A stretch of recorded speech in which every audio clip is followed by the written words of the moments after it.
What's up guys, welcome back to the channel, and in this week's video we'll be taking a look at how I built this farmhouse style dining table. And in the picture in the beginning you'll notice there was a set of matching benches too, so those benches will be next week's video, so be sure to stay tuned for that video too. Alright, so the first half of this video will focus on the tabletop, and that's what I'm doing here. So I'm using a southern yellow pine boards for the top of this table, and I first begin the process by face joining one side, then taking that flat face, putting it on the fence of the joiner, joining one edge completely flat, and then I take the other edge, rip that off, and rip everything to width on the table saw. After that, I run the opposite face of the boards through the planer, and that brings us to where we are here. So all the boards are nice and cleaned up, everything is square and flush, fits together very well. So I line all the boards up, and then I use a straight edge to mark across the joint on these boards, which I'll be using Dominoes for alignment, putting these boards together.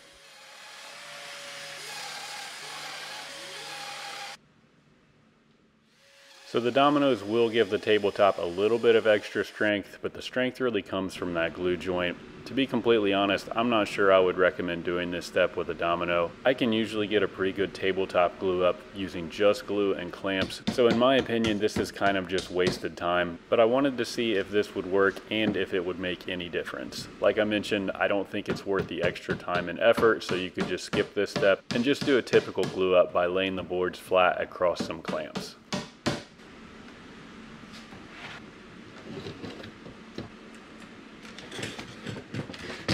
I wasn't overly confident that I would be able to completely stand up 6 boards and keep the Dominoes together, so I did the glue up in 2 pieces.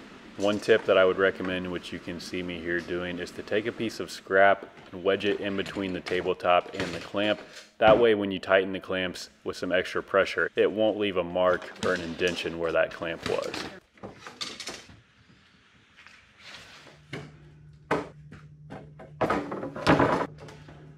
To get the 2 pieces glued together, it's essentially the exact same process, only you want to pretend that the boards you're using are much bigger now. So rather than stacking them on top of each other after I put the Dominoes in, I laid them down and then just forced them together with the clamps, and I threw some clamps across the top for some extra support. So I'll typically leave the clamps on overnight until everything is dry, and then the next day I come back, and here I am flush cutting the end using my track saw.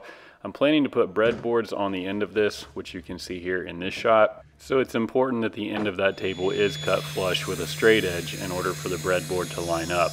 Now in that last shot, I thought that the breadboards were a little too thick, so I ripped them down a little thinner. I think they ended up being somewhere around 3.5 inches or so. And I'm going to attach these breadboards using a method with the Domino, which I really need to do a complete separate video on to go in all the detail, but I'll do my best to explain the short version here. And by the way, the breadboard piece is just an additional board left over from the tabletop, so it's not anything special or any different type of board.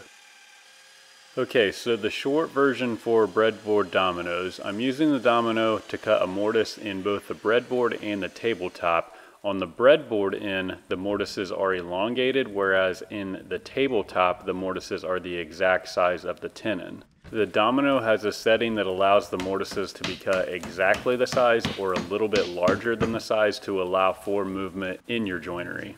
So as the main middle piece of the table expands and contracts with seasonal humidity and temperature changes, the elongated mortise in the breadboard will allow those tenons to slide back and forth, which will prevent stress and tension across the tabletop.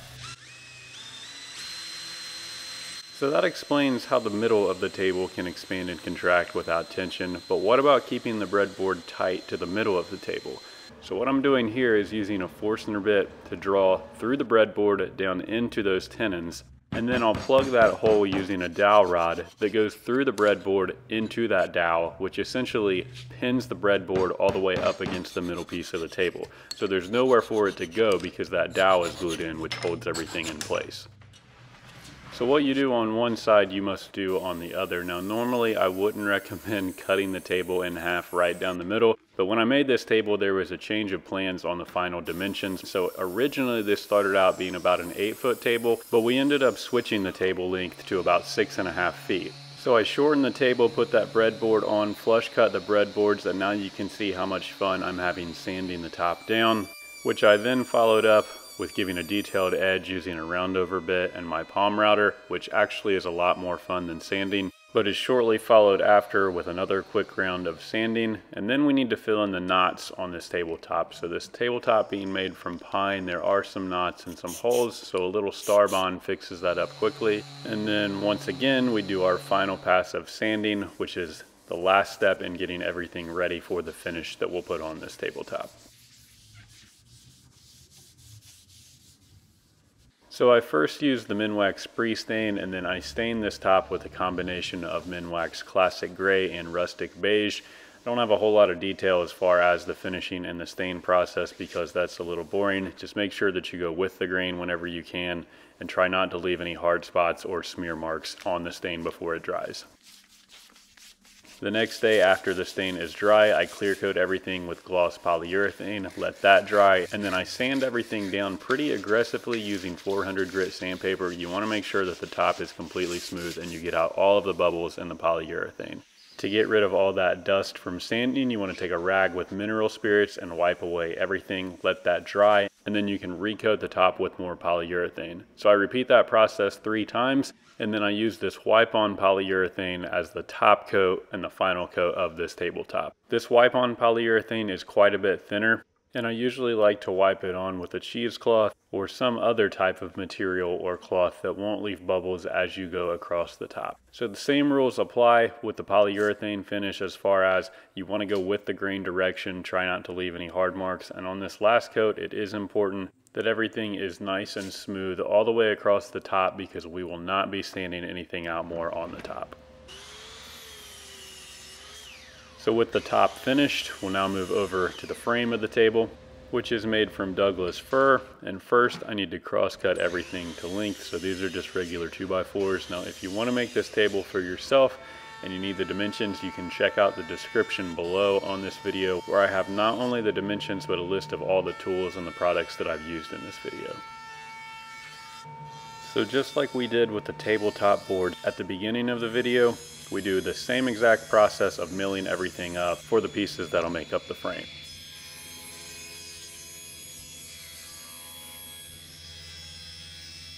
If you missed it earlier, those steps are to joint one face, joint one edge, rip the other edge off, and then plane the other face, which will ensure that everything is properly squared up.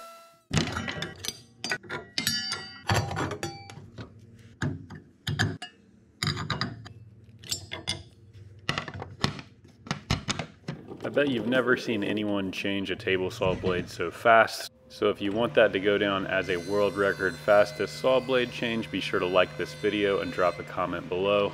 But anyway, one thing that I like to do whenever I build a table or a bench like this is to cut a groove in each piece of the apron for a little bit more detail to make that apron pop. You could also do that with a router or just a regular table saw blade if you don't have a dado blade.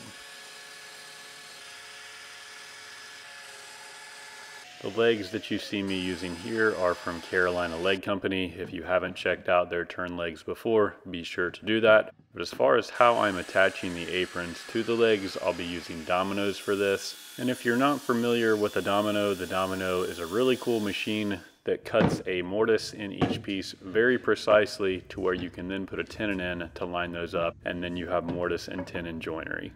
Earlier when I cross-cut everything, I ended up with 2 long aprons, 2 short aprons, and 4 oversized internal middle brace pieces. So I assembled all the apron pieces on the legs, then marked where those internal braces would go and cut them to that exact length.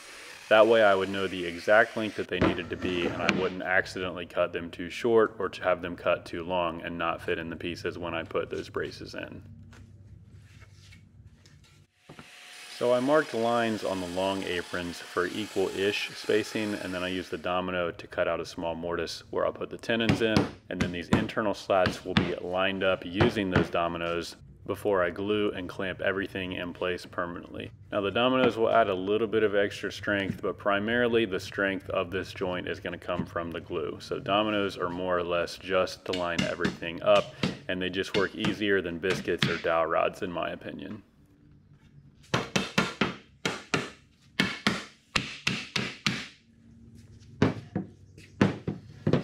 So unlike we did with the tabletop where we glued everything up in separate pieces, we want to glue the frame pieces together all at once while the glue is still wet. That way everything can be set level before it dries.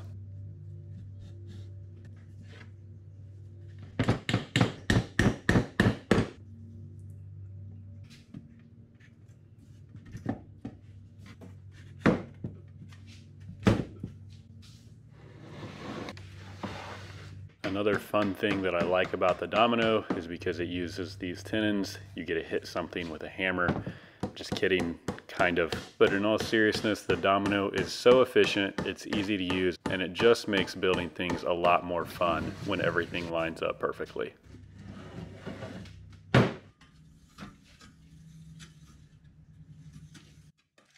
So I moved this inside where my floor is level to glue it up so it would sit level. My shop is actually a converted shop and the floor has a drain in it, so it's not level.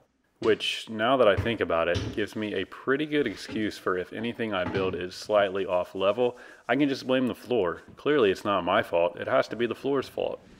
Anyway, after everything was dry, I moved it back out into my shop where I would install these leveling feet. Now you may notice that the table is whitewashed, and I'm going to blame the reason that I don't have footage on that on my camera. But if you sit tight, I'll give you a preview here in a minute or two on how I whitewashed it, because I did the exact same thing on a bench, which will be next week's video. So for these leveling adjusters, I did a previous video on this describing what I'm doing in a whole lot more detail. You can find that link to the video at the top of the screen. But basically you bore out a hole for the foot to be recessed inside the table leg. Then you drill another hole and put this collar down inside. And then the actual foot itself will screw down in there so you can put it out further or recess it back in the table depending on how level the floor is.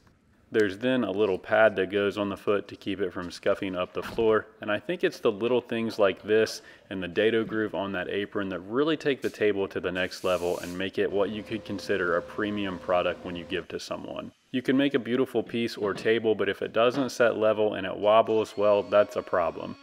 And speaking of problems, we are going to prevent any problems with the top cracking by attaching this tabletop to the frame using Z-clips. So I'm using a slot cutting router bit on my palm router to cut out a slot, and then I'll pop a Z-clip in there to attach the top to the frame. And these Z-clips will allow for wood movement over time as the top expands and contracts with seasonal humidity and temperature differences.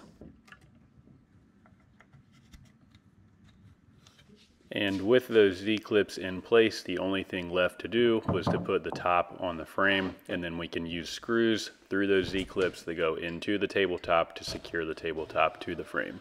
Just make sure that the screws aren't too long. You obviously don't want them to go out through the top of the table. And with the tabletop in place, everything is finished. Now here's the footage of me whitewashing the bench like I mentioned earlier. This will be next week's video, so be sure to stay tuned for that video. But unfortunately, I didn't realize my camera shut off when I did this on the table, but all you do is wipe this whitewash on, wipe the excess off, and then let it dry. I did 3 coats overall, and that's how you get the finish that you're seeing on the table here. So here's some final shots and some final pictures of the table. I always enjoy building this style of table, and this one was no exception. So I was really happy with how everything turned out. If you made it this far in the video, drop a comment and a like below. Let me know what you thought of this table. As I mentioned earlier, all of the dimensions for this build as well as the products I use can be found in the description. So hopefully you enjoyed this video. As always, thank you for watching. Don't forget to like, share, and subscribe, and stay tuned for more.